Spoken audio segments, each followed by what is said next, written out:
Idukki M പിയും കോൺഗ്രസിൻ്റെ നേതാവുമായ ഡീൻ കുര്യാക്കോസിൻ്റെ മുൻ പേഴ്സണൽ സ്റ്റാഫ് അംഗം സെബിൻ എബ്രഹാമിൻ്റെ കുമ്പസാരം ഇപ്പോൾ ചർച്ചയായിക്കൊണ്ടിരിക്കുകയാണ്. ഈ മാസം ജനുവരി മുതലാണ് ഓരോരോ ആഴ്ചയായിട്ട് കോൺഗ്രസിനകത്ത് നടന്ന ഓരോരോ കാര്യങ്ങൾ സെബിൻ എബ്രഹാം പുറത്തുവിട്ടുകൊണ്ടിരിക്കുന്നത് തെളിവ് സഹിതം.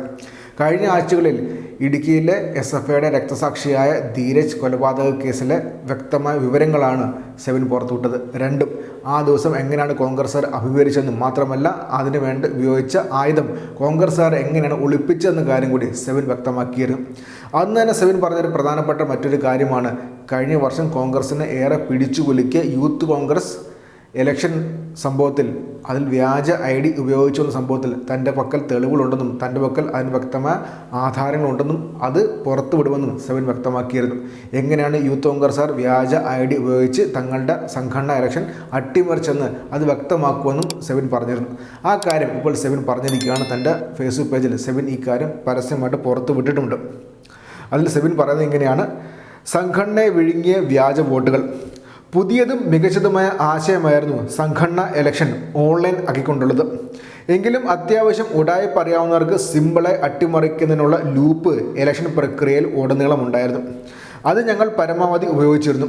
യൂത്ത് കോൺഗ്രസ് ഇലക്ഷനിലെ വ്യാജ വോട്ട് നിർമ്മാണം വെറും ഒരു കെട്ടുകഥയല്ല. ചില ഇലക്ഷനുകളിൽ അങ്ങനെയൊക്കെ നടന്നിരുന്നു. രാഹുൽ മാങ്കൂട്ടത്തിൽ സംസ്ഥാന പ്രസിഡന്റായ ഇലക്ഷന് മുൻപ് നടന്ന ഇലക്ഷൻ്റെ കാര്യമാണ് ഇനി പറയുന്നവ. വിത്ത് IYC എന്ന ആപ്പിലാണ് വോട്ട് ചേർക്കൽ പ്രക്രിയ നടക്കുക. ഒരാൾ വോട്ടവകാശമുള്ള എഫക്റ്റീവ് വോട്ടർ ആകണമെങ്കിൽ തൻ്റെ കീഴിൽ പ്രൈമറി മെമ്പർമാരെ ചേർക്കണം. എഫക്റ്റീവ് വോട്ടർ ഒറിജിനലായിരിക്കും, പ്രൈമറി വോട്ടർ വ്യാജവും. അതിനായി പ്രാദേശികമായ വോട്ടർ പട്ടിക എടുത്തതിനു ശേഷം പ്രായപരിധിക്ക് ഉള്ളിൽ വരുന്നവരുടെ പേരിൽ തിരിച്ചറിയൽ രേഖകൾ നിർമ്മിക്കും. ഫോട്ടോ ഫേസ്ബുക്കിൽ നിന്നെടുത്തവയോ മറ്റു മാർഗങ്ങളിൽ സംഘടിപ്പിച്ചവയോ ആയിരിക്കും. മേൽപ്പറഞ്ഞ ഇലക്ഷനിൽ ഇരട്ടയാർ മണ്ഡലത്തിൽ നിന്ന് മാത്രം ഏകദേശം 320-ലധികം വ്യാജ പ്രൈമറി വോട്ടർമാർക്കുള്ള രേഖകൾ നിർമ്മിച്ചിരുന്നു. ഡിസൈൻ ചെയ്ത് കാർഡ് നിർമ്മിക്കാനുള്ള ചുമതല എനിക്കായിരുന്നു. പഞ്ചായത്ത് മെമ്പർ റെജി ഇലിപ്പുലിക്കാട്ടിൻ്റെ ഇരട്ടയാർ ടൗണിലുള്ള കെട്ടിടത്തിലെ സംഘം ഓഫീസ് മുറി ഇരുന്നുകൊണ്ടാണ് അലൻ ജോർജിൻ്റെ ലാപ്ടോപ്പിൽ ഞാനാണ് കാർഡുകൾ നിർമ്മിച്ചത്. ഈ കാർഡുകൾ ഉപയോഗിച്ച് വോട്ട് ചേർത്തത് ഞാനും അലൻ ജോർജും ആനന്ദും ഒരുമിച്ചായിരുന്നു. കാർഡിനുള്ള ഫോട്ടോകൾ പാസ്പോർട്ട് ഫോട്ടോ ടൈപ്പ് ഫേസ്ബുക്കിൽ നിന്നും ശേഖരിച്ചത് കൂടാതെ അന്ന് ഞങ്ങളുടെ ഗ്രൂപ്പ് ഇലക്ഷൻ കമാൻഡായിരുന്ന ബിജോ മാണി സ്റ്റുഡിയോയിൽ നിന്നും ശേഖരിച്ച ഫോട്ടോകൾ നൽകിയിരുന്നു. മെമ്പർഷിപ്പ് ഫീ, ചെലവിനുള്ള തുക എന്നിവ നൽകിയത് ബിജോ മാണിയായിരുന്നു. കഴിഞ്ഞ ഇലക്ഷനിൽ മറ്റു ചിലർ സമാന ആവശ്യം ഉന്നയിച്ചുവെങ്കിലും പറ്റില്ലെന്ന് പറയുകയും അവസാനം ആവശ്യം ആവർത്തിച്ചപ്പോൾ അവർ കൊണ്ടുവന്ന ലാപ്ടോപ്പിൽ തന്നെ വോട്ടർ ID കാർഡിൻ്റെ ടെംപ്ലേറ്റ് നിർമ്മിച്ച് നൽകുകയും ചെയ്തിരുന്നു. ചെയ്തതൊക്കെ നിയമവിരുദ്ധമാണെന്ന പൂർണ്ണ ബോധ്യത്തോടെ ശിക്ഷാ നടപടികൾ നേരിടുന്നതിന് പൂർണ്ണ മനസ്സോടെ ഏറ്റുപറയുന്നു. എൻ്റെ പിഴ, എൻ്റെ വലിയ പിഴ എന്ന് പറഞ്ഞാണ് ആ കുറിപ്പ് അവസാനിക്കുന്നത്. കഴിഞ്ഞ യൂത്ത് കോൺഗ്രസ് സംഘടന ഇലക്ഷൻ സമയത്ത് ഏറെ ചർച്ചയായ കാര്യമാണ് വ്യാജ ID കാർഡ്.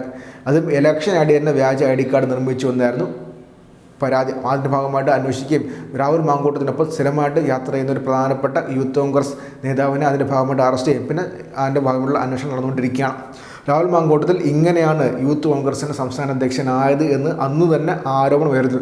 അത് കോൺഗ്രസിനകത്തു നിന്നായിരുന്നു, കോൺഗ്രസിന് പുറത്തുനിന്നല്ല, കോൺഗ്രസിനകത്തു നിന്നായിരുന്നു ആരോപണം ഉയർന്നത്. മാത്രമല്ല അതുപോലത്തെ വ്യാജ ID കാർഡുകളുടെ ഒരുപാട് കോപ്പികൾ പുറത്തു വരികയും അടൂരിലുള്ള ഒരുപാട് DYFI പ്രവർത്തകരെ വരെ യൂത്ത് കോൺഗ്രസ് പ്രവർത്തകനാണെന്ന പേരിൽ ചേർക്കുകയും ചെയ്തിട്ടുള്ള വാർത്ത പുറത്തു വന്നിരുന്നു. അതിൻ്റെ ഭാഗമായിട്ട് DYFI തന്നെ പരാതി നൽകുകയും ചെയ്തിരുന്നു.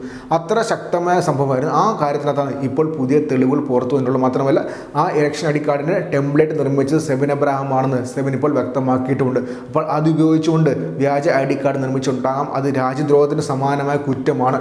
അതുകൊണ്ട് തന്നെ രാഹുൽ മാങ്കൂട്ടത്തിന് മേൽ വീണ്ടും ഒരു കാർമേഘം വന്നുകൊണ്ടിരിക്കുന്നു എന്നുള്ളതിൻ്റെ ഏറ്റവും ശ്രദ്ധേയമായ കാര്യമാണിത്. മാത്രമല്ല ആ തെളിവുകൾ ഓരോന്നോരോന്നും തൻ്റെ പക്കലുണ്ട്. പോലീസിന് ആ തെളിവുകൾ കൊടുക്കുമെന്നും സെബിൻ എബ്രഹാം ഇപ്പോൾ വ്യക്തമാക്കിയിട്ടുണ്ട്.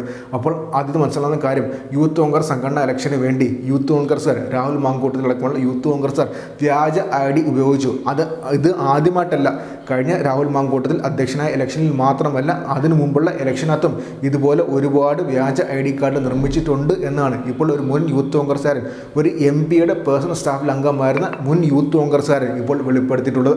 അത്ര ഗുരുതരമായ വെളിപ്പെടുത്തലാണ്. കോൺഗ്രസ്സുകാർ ഇതിനെക്കുറിച്ച് എന്ത് പറയുമെന്നാണ്, മാത്രമല്ല എന്ത് പ്രതികരണമാണ് ഇപ്പോൾ പാലക്കാട് MLA കൂടിയായിട്ടുള്ള രാഹുൽ മാങ്കൂട്ടത്തിൽ നടത്താൻ പോകുന്നതാണ് ഇപ്പോൾ ശ്രദ്ധേയമായ കാര്യം. എന്തൊക്കെയാലും തെളിവുകൾ ഓരോന്നോരോന്നെ പുറത്തു വന്നുകൊണ്ടിരിക്കുകയാണ്.